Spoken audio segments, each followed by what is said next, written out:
क्या इसे अकेले देना वाकई जमीन के लिए कच्ची मिर्च खाने जैसा है, और अगर हाँ, तो इसे संतुलित और फायदेमंद कैसे बनाया जाए? सबसे पहले यही समझते हैं कि जब किसान खेत में यूरिया डालते हैं तो पौधे असल में उसका कितना हिस्सा इस्तेमाल कर पाते हैं। क्या वो पूरा का पूरा काम आता है? यहीं पर असल में चौंकाने वाली बात सामने आती है। जो रिसर्च है वो बताती है कि पौधे यूरिया से मिलने वाले नाइट्रोजन का औसतन केवल, अब मानिए, 30 से 40% ही उपयोग कर पाते हैं। क्या बस 30-40%? जी हाँ। तो बाकी का 60-70% वो कहाँ गया? मतलब ये तो बहुत बड़ा नुकसान हुआ, किसान के पैसे का भी और मिट्टी का भी शायद। बिल्कुल, ये बहुत बड़ा नुकसान है। और ये जो बाकी 60-70% है, ये अलग अलग तरीकों से बर्बाद हो जाता है। इसके मुख्य, कह सकते हैं, 4 रास्ते हैं जिनसे ये नाइट्रोजन बेकार जाता है। 4 रास्ते? अच्छा, कौन कौन से? पहला है वाष्पीकरण, अंग्रेजी में वॉलेटाइलाइजेशन कहते हैं। जब यूरिया मिट्टी की सतह पर पड़ा रहता है ना? हाँ, तो नमी और मिट्टी के एंजाइम की वजह से वो अमोनिया गैस NH3 में बदलता है और ये गैस सीधे हवा में उड़ जाती है। ओहो। अगर यूरिया डालकर मिट्टी में मिलाया ना जाए तो इससे 15 से 30% तक नाइट्रोजन का नुकसान हो सकता है। और अगर मिट्टी थोड़ी क्षारीय है, मतलब खारी है, तो ये नुकसान 40% तक भी जा सकता है। बाप रे, मतलब डाला और हवा में उड़ गया। हाँ, काफी हद तक। दूसरा रास्ता है लीचिंग। यूरिया पानी में बहुत जल्दी घुलता है और नाइट्रेट NO3- आयन बनाता है। ये नाइट्रेट भी पानी में घुलनशील होता है और सिंचाई या बारिश के पानी के साथ रिसकर मिट्टी की निचली परतों में चला जाता है। पौधों की जड़ें वहां तक पहुंच ही नहीं पाती हैं। अच्छा। खासकर जो बलुई या रेतीली मिट्टी होती है ना, हाँ हाँ। वहां पानी तेजी से नीचे जाता है। तो वहां लीचिंग से 20-30%, कभी कभी तो 35% तक नाइट्रोजन ऐसे ही बह जाता है, भूजल में मिल जाता है। यानी पानी के साथ गया। हाँ। पहला हवा में, दूसरा पानी में। और तीसरा है डीनाइट्रिफिकेशन। ये तब होता है जब खेत में पानी ज्यादा भर जाए या नमी बहुत ज्यादा हो, जैसे धान के खेतों में होता है अक्सर। अच्छा, धान में। हाँ, तो मिट्टी में ऑक्सीजन की कमी हो जाती है। ऐसी हालत में कुछ खास तरह के बैक्टीरिया होते हैं जो नाइट्रेट को वापस नाइट्रोजन गैस N2O या N2 में बदल देते हैं और ये गैसें फिर वायुमंडल में चली जाती हैं। अरे, ये भी गैस बन के उड़ गया जी। इससे करीब 5 से 10% और कुछ मामलों में 15% तक नुकसान हो सकता है। और चौथा? चौथा है जिसे कहते हैं इमोबिलाइजेशन। मतलब मिट्टी में जो लाखों करोड़ों सूक्ष्मजीव रहते हैं ना, बैक्टीरिया, फंगस वगैरह। हाँ, जो मिट्टी के लिए अच्छे होते हैं। बिल्कुल, उन्हें भी अपने बढ़ने के लिए, अपने शरीर के लिए नाइट्रोजन चाहिए होता है, तो वो भी उपलब्ध नाइट्रोजन का कुछ हिस्सा अपने अंदर जमा कर लेते हैं। तो वो नाइट्रोजन तुरंत पौधों को नहीं मिल पाता, बाद में मिलता है जब वो सूक्ष्म जीव मिलते हैं, पर तुरंत नहीं। ये नुकसान करीब 5 से 10% होता है। समझ गई। तो मतलब हम जो इतनी मेहनत से पैसा खर्च करके यूरिया डालते हैं, उसका ज्यादातर हिस्सा या तो हवा में उड़ रहा है, या पानी में बह रहा है, या फिर गैस बन के वायुमंडल में जा रहा है, या मिट्टी के जीव ही खा जा रहे हैं। हाँ, मोटे तौर पर यही कहानी है। जिसे खाली पेट कच्ची मिर्च या तेज मसाले खाने जैसा बता रहे थे। मतलब तुरंत असर तो दिखता है शायद, पर शरीर उसे संभाल नहीं पाता और असंतुलन पैदा होता है। हाँ, ये उपमा काफी सटीक है। और ये असंतुलन सिर्फ नाइट्रोजन की बर्बादी तक ही नहीं रुकता। अकेले यूरिया का खासकर भारी मात्रा में इस्तेमाल मिट्टी की सेहत और उसमें रहने वाले जो हमारे दोस्त हैं, केंचुए, उनके लिए भी दिक्कतें खड़ी कर सकता है। केंचुओं के लिए भी वो कैसे? देखिए, पहली बात तो ये कि यूरिया का लगातार इस्तेमाल धीरे धीरे मिट्टी को अम्लीय यानी एसिडिक बना सकता है। अच्छा। दूसरी बात, यूरिया जब टूटता है तो अमोनिया गैस बनती है, जैसा हमने वाष्पीकरण में देखा। ये अमोनिया गैस केंचुओं के लिए जहरीली हो सकती है। जहरीली? जी हाँ, कुछ स्टडीज में पाया गया कि अगर मिट्टी में 250 मिलीग्राम प्रति किलो यूरिया मिलाया गया तो लगभग 48% केंचुए मर गए। आधे केंचुए? हाँ, और एक और बड़ी दिलचस्प स्टडी थी जिसमें देखा गया कि केंचुओं ने उस मिट्टी से जिसमें यूरिया मिलाया गया था लगभग 91% तक दूरी बना ली। मतलब वो उस इलाके में जाना ही नहीं चाहते थे। बाप रे, 91% दूरी? इसका मतलब केंचुए इसे वाकई पसंद नहीं करते। बिल्कुल, वो भाग जाते हैं वहां से। बिल्कुल। और तीसरा असर यह है कि ये मिट्टी के जो दूसरे फायदेमंद सूक्ष्म जीव हैं, उनकी संख्या और उनकी एक्टिविटी, मतलब उनके कामकाज करने की क्षमता, उसको भी कम कर सकता है। एक तुलना की गई थी अलग अलग खेतों में। जिन खेतों में सिर्फ रासायनिक खाद NPK, जिसमें यूरिया मुख्य होता है, डाली गई, वहां केंचुओं की संख्या गिनी गई तो करीब 121 प्रति वर्ग मीटर मिली। ठीक है। लेकिन जिन खेतों में वर्मी कंपोस्ट के साथ एनपीके दिया गया था, वहां यह संख्या बढ़कर 356 हो गई। और जहां सिर्फ वर्मी कंपोस्ट इस्तेमाल हुआ था, वहां तो 575 केचुए प्रति वर्ग मीटर तक मिले। अरे वाह, ये तो बहुत बड़ा अंतर है। हाँ, ये साफ दिखाता है कि अकेले रासायनिक खाद, खासकर यूरिया, केचुओं के लिए अच्छा माहौल नहीं बनाती। तो मतलब निचोड़ ये निकला कि यूरिया अकेले डालने से न सिर्फ ज्यादातर नाइट्रोजन बर्बाद हो रहा है, बल्कि ये मिट्टी को तेजाबी बना सकता है और केचुओं को भी सीधा सीधा नुकसान पहुंचा रहा है या भगा रहा है। तो फिर करें क्या? समाधान क्या है? यूरिया का इस्तेमाल कैसे करें कि ये नुकसान ना करे और फसल को पूरा पोषण मिले? समाधान है संतुलन में, और ये संतुलन आता है जैविक खाद के साथ। यूरिया को अकेले मत डालिए, उसे जैविक खाद के साथ मिलाकर इस्तेमाल कीजिए। जैविक खाद जैसे कि वर्मी कंपोस्ट मतलब केंचुआ खाद, या फिर अच्छी तरह सड़ी हुई गोबर की खाद जिसे FYM यानी फार्म यार्ड मैन्योर कहते हैं। अच्छा, वर्मी कंपोस्ट या गोबर की खाद के साथ मिलाकर जी, इससे क्या खास फायदे होते हैं? ये उन नुकसानों को कैसे कम करते हैं जिनकी हमने बात की? इसके कई फायदे हैं और ये सीधे तौर पर उन समस्याओं का हल करते हैं। सबसे पहला और सबसे महत्वपूर्ण फायदा है नाइट्रोजन उपयोग दक्षता, यानी NUE में बढ़ोतरी। NUE? हाँ, नाइट्रोजन यूज एफिशिएंसी। हमने देखा अकेले यूरिया से पौधे सिर्फ 30-40% नाइट्रोजन ले पाते हैं। हाँ। लेकिन जब इसे जैविक खाद के साथ मिलाकर देते हैं तो ये दक्षता बढ़कर 50 से 60% तक हो जाती है। अरे वाह, मतलब 15-20% ज्यादा? जी, यानी पौधे ज्यादा नाइट्रोजन इस्तेमाल कर पाते हैं और इसी वजह से उपज में, पैदावार में 10 से 25% तक की बढ़ोतरी देखी गई है अलग अलग फसलों में। ये तो कमाल है। और दूसरा फायदा? दूसरा बड़ा फायदा है स्लो रिलीज इफेक्ट, मतलब पोषण धीरे धीरे मिलना। जैविक पदार्थ में जो कार्बन होता है ना, वो यूरिया के नाइट्रोजन को अपने साथ एक तरह से पकड़ लेता है, बांध लेता है और फिर उसे धीरे धीरे छोड़ता है, एकदम से नहीं छोड़ता। अच्छा। इससे क्या होता है, नाइट्रोजन एकदम से गैस बनकर उड़ता नहीं, यानी वाष्पीकरण कम हो जाता है, और ना ही पानी के साथ बहता है, यानी लीचिंग कम हो जाती है। अच्छा, तो वो नुकसान वाले रास्ते बंद हो जाते हैं एक तरह से। हाँ, काफी हद तक कम हो जाते हैं और पौधों को लंबे समय तक लगातार पोषण मिलता रहता है, जैसे टॉनिक की तरह। ये तो बहुत बढ़िया बात है। और मिट्टी के लिए? तीसरा फायदा सीधा मिट्टी के स्वास्थ्य से जुड़ा है। जैविक खाद मिट्टी के लिए वरदान है। वो मिट्टी की संरचना सुधारती है, मिट्टी को भुरभुरा बनाती है, पानी सोखने की क्षमता बढ़ाती है। हाँ, ये तो सुना है। हवा का आना जाना, जिसे एरेशन कहते हैं, वो बेहतर होता है। मिट्टी में कार्बन की मात्रा बढ़ती है, जो मिट्टी की जान होती है, और ये मिट्टी की अम्लता को भी कंट्रोल करने में मदद करती है, जो यूरिया से बढ़ सकती थी। और केंचुओं के लिए उनका क्या? चौथा फायदा सीधा केंचुओं से जुड़ा है।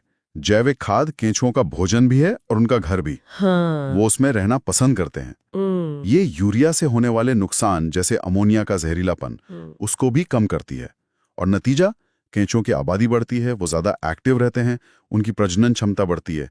जैसा हमने उस स्टडी में देखा था ना, वर्मी कंपोस्ट वाले खेत में कितने ज्यादा केंचुए थे। हाँ, बिल्कुल, 575 प्रति वर्ग मीटर। तो ये केंचुओं के लिए बहुत फायदेमंद है। से यूरिया के लिए एक हेल्पर या पार्टनर जैसा है, जो यूरिया की तेजी को कम करता है, उसे धीरे धीरे काम करने देता है और साथ में मिट्टी और केंचुओं का भी भला करता है। बिल्कुल। मतलब ये हुआ कि जैसे हम बहुत तीखे मसाले को सीधे खाने की बजाय दही में या आटे में या दाल में मिला लेते हैं, हाँ, तो वो नुकसान करने के बजाय स्वादिष्ट और पचाने लायक हो जाता है।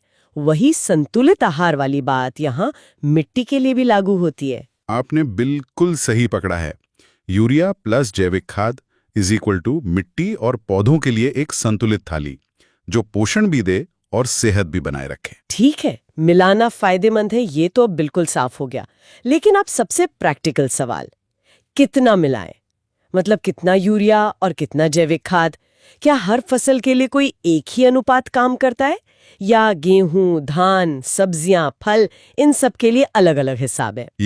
ये बहुत जरूरी सवाल है और इसका जवाब सीधा साधा नहीं है, क्योंकि सही अनुपात कई बातों पर निर्भर करता है। जैसे कि फसल कौन सी है, हर फसल की नाइट्रोजन की जरूरत अलग होती है।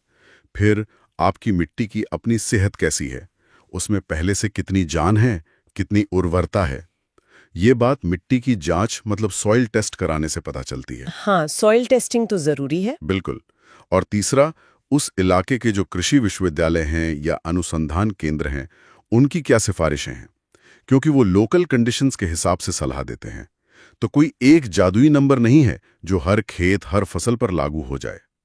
समझ गई। लेकिन हाँ, कुछ सामान्य गाइडलाइंस हैं और जो रिसर्च हुई है उसके आधार पर कुछ अंदाजा लगाया जा सकता है। हाँ, वो बताइए, कुछ उदाहरण। जैसे गेहूं की बात करें, कई स्टडीज में ये देखा गया है कि नाइट्रोजन की जितनी कुल जरूरत है उसका 50% यूरिया से दें और बाकी 50% वर्मी कंपोस्ट या गोबर खाद से।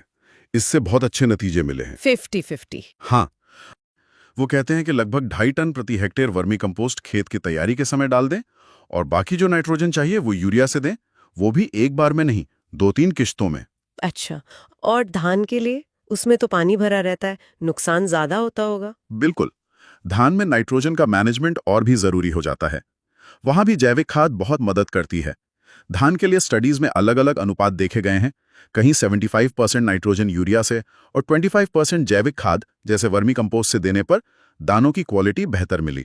ओके। तो कहीं 50-50 के अनुपात से पैदावार ज्यादा मिली। तो ये थोड़ा वेरी करता है।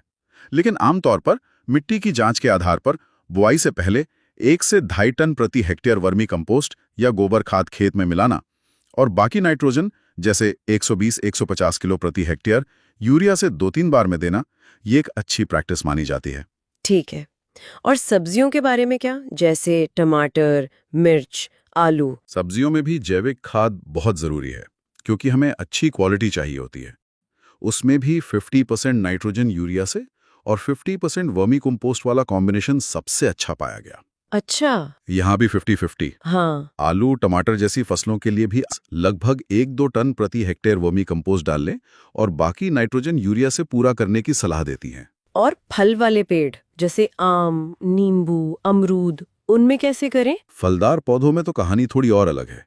उनमें जैविक खाद का रोल और भी बड़ा होता है। वो एक तरह से आधार खाद होती है। अच्छा। ज्यादा जोर जैविक खाद पर होता है। यूरिया का इस्तेमाल जरूरत पड़ने पर नाइट्रोजन की कमी पूरी करने के लिए किया जाता है। जैसे 1 साल का नींबू का पौधा है तो उसके लिए साल भर में 10 से 40 किलो गोबर खाद और साथ में शायद 200 से 600 ग्राम यूरिया, वो भी बांटकर। हाँ।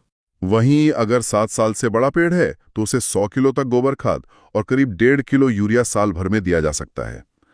आम के छोटे पौधे हैं 5 साल से कम, तो उन्हें 4-5 किलो वर्मी कंपोस्ट प्रति पौधा देना अच्छा रहता है। ठीक है। तो मोटा मोटा सिद्धांत यह है कि फलदार पेड़ों में 5 से 15 टन प्रति हेक्टेयर गोबर खाद या वर्मी कंपोस्ट आधार खुराक के तौर पर दें और फिर जरूरत के हिसाब से नाइट्रोजन यूरिया से, वो भी कई बार में बांटकर, स्प्लिट डोज में। यानी अलग अलग फसलों के लिए अनुपात अलग है और मिट्टी की जांच करवाना सबसे जरूरी कदम है सही मात्रा जानने के लिए। लेकिन एक सवाल मन में आ रहा है। पूछिए। क्या हर किसान के लिए, खासकर छोटे किसानों के लिए, इतना जैविक खाद जुटाना, जैसे आप कह रहे हैं 50% जरूरत पूरी करना या कई टन प्रति हेक्टेयर डालना, क्या ये प्रैक्टिकल होता है हमेशा? महंगा भी तो पड़ता होगा ना? हाँ, ये एक बहुत ही जायज और प्रैक्टिकल सवाल है। बिल्कुल, ज्यादा मात्रा में अच्छी क्वालिटी की जैविक खाद तैयार करना या खरीदना और फिर उसे खेत में डालना, इसमें मेहनत भी लगती है और लागत भी आती है, खासकर अगर रकबा बड़ा हो। वही तो। लेकिन अच्छी बात यह है कि ऐसा नहीं है कि अगर आप 50% नहीं मिला सकते तो कोई फायदा ही नहीं होगा। शुरुआत कम मात्रा से भी की जा सकती है। अच्छा। मान लीजिए 50% संभव नहीं है तो किसान 25% जैविक खाद से शुरुआत करे या 10-15% से ही करे। अकेले यूरिया डालने की तुलना में तो वो भी बेहतर है। उससे भी नाइट्रोजन का नुकसान कुछ हद तक कम होगा, मिट्टी में थोड़ा सुधार दिखेगा। मतलब कुछ न होने से कुछ होना बेहतर है। बिल्कुल। मुख्य बात है कि इस दिशा में सोचना और शुरुआत करना और फिर धीरे धीरे जैविक खाद का उपयोग बढ़ाने की कोशिश करना। लक्ष्य ये होना चाहिए कि हम सिर्फ यूरिया पर निर्भर ना रहें, बल्कि मिट्टी की सेहत को भी प्राथमिकता दें। और इसमें जो स्थानीय कृषि विशेषज्ञ, वो किसानों की बहुत मदद कर सकते हैं सही मात्रा और तरीका बताने में। ये हुई ना प्रैक्टिकल बात। मतलब शुरुआत करें, भले छोटे स्तर पर। बहुत बढ़िया। अब एक और तकनीक का जिक्र था जो मुझे काफी दिलचस्प लगी। वो थी यूरिया को सीधे खेत में डालने या खाद में मिलाने के बजाय उसे वर्मी कंपोस्ट की स्लरी, मतलब घोल के साथ मिलाकर इस्तेमाल करना। ये सुनने में नया सा लग रहा है। ये क्या चीज है और कैसे काम करती है? हाँ, ये नाइट्रोजन उपयोग दक्षता यानी NUE बढ़ाने का एक बहुत ही असरदार और आप कह सकते हैं तुलनात्मक रूप से नया तरीका है। और अच्छी बात यह है कि इसे किसान आसानी से अपना सकते हैं। अच्छा। इसमें हम यूरिया को सीधे मिट्टी में नहीं डालते। पहले उसे वर्मी कंपोस्ट के पतले घोल, जिसे स्लरी कहते हैं, उसमें मिलाते हैं। स्लरी मतलब पानी और वर्मी कंपोस्ट का घोल। हाँ बिल्कुल, ताज़ा वर्मी कंपोस्ट लीजिए, उसमें पानी मिलाकर एक गाढ़ा घोर बना लीजिए, वही स्लरी है। अब इसकी प्रक्रिया बहुत सरल है। करीब 1 किलो यूरिया लीजिए और उसे 4-5 लीटर इस वर्मी कंपोस्ट स्लरी में अच्छी तरह मिला दीजिए। ठीक है, मिला दिया। फिर अब इस मिश्रण को किसी बाल्टी या ड्रम में डालकर छाया वाली जगह पर 48 से 72 घंटे यानी 2 से 3 दिन के लिए रखा रहने दें। 2-3 दिन रखना है? क्यों? यहीं पर इसका विज्ञान काम करता है। ये काम कैसे करता है? वर्मी कंपोस्ट स्लरी जो है ना, वो सिर्फ खाद नहीं है, वो करोड़ों लाभकारी सूक्ष्म जीवों का घर है। Bacteria, fungus, actinomycetes. अच्छा। जब आप यूरिया इसमें मिलाते हैं तो ये सूक्ष्म जीव उस यूरिया के नाइट्रोजन पर काम करना शुरू कर देते हैं। वो उसे एक तरह से पकड़ लेते हैं, उसे स्टेबलाइज कर देते हैं।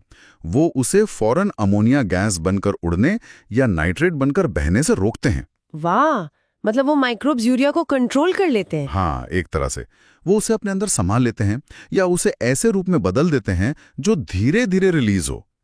इसके बाद जब आप इस तैयार मिश्रण को खेत में डालते हैं। कैसे डालते हैं? इसे आप सिंचाई के पानी के साथ मिलाकर दे सकते हैं, या अगर स्प्रेयर है तो उससे छिड़काव भी कर सकते हैं पानी में और घोलकर। तो जब ये खेत में जाता है तो नाइट्रोजन धीरे धीरे रिलीज होता है, ठीक वैसे ही जैसे कोई महंगी वाली स्लो रिलीज खाद काम करती है। कमाल है। तो इसके फायदे क्या हुए फिर? फायदे बहुत साफ है।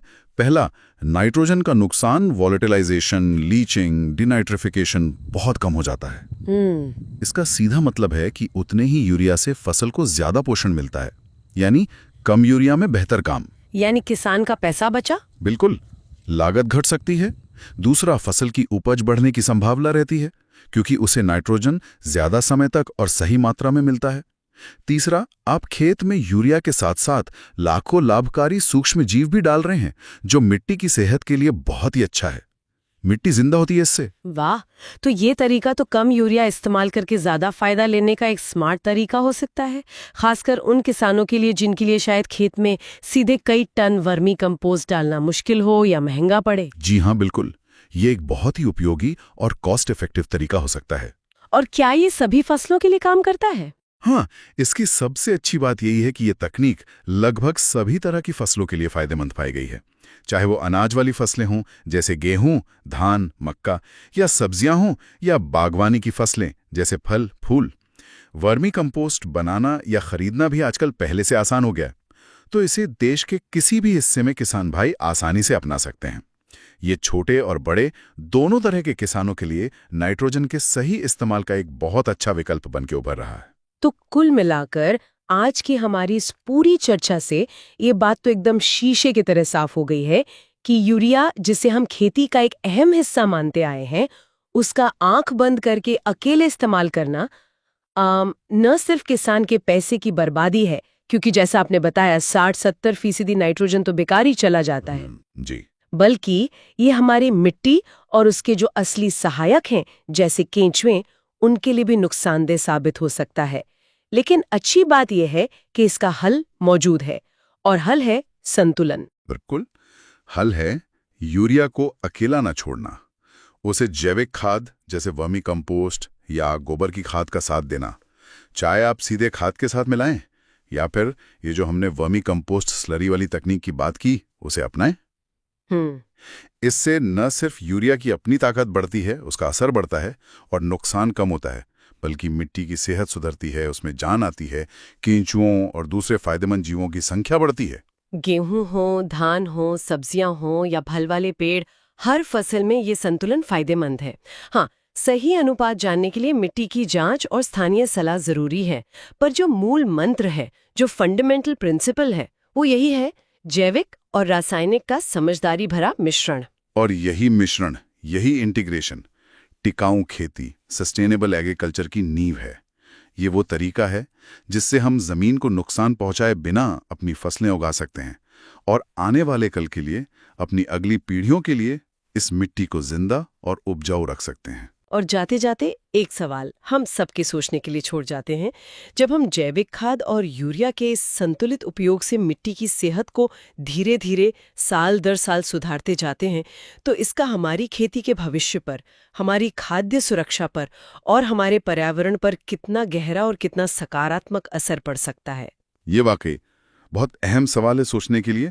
कैसे ये छोटे छोटे बदलाव, ये संतुलित तरीके न सिर्फ आज किसान की आय बढ़ाने में मदद कर सकते हैं, बल्कि हमारी जो सबसे कीमती धरोहर है, हमारी उपजाऊ मिट्टी, उसे आने वाली पीढ़ियों के लिए कैसे सुरक्षित और सेहतमंद रख सकते हैं, सोचने वाली बात है।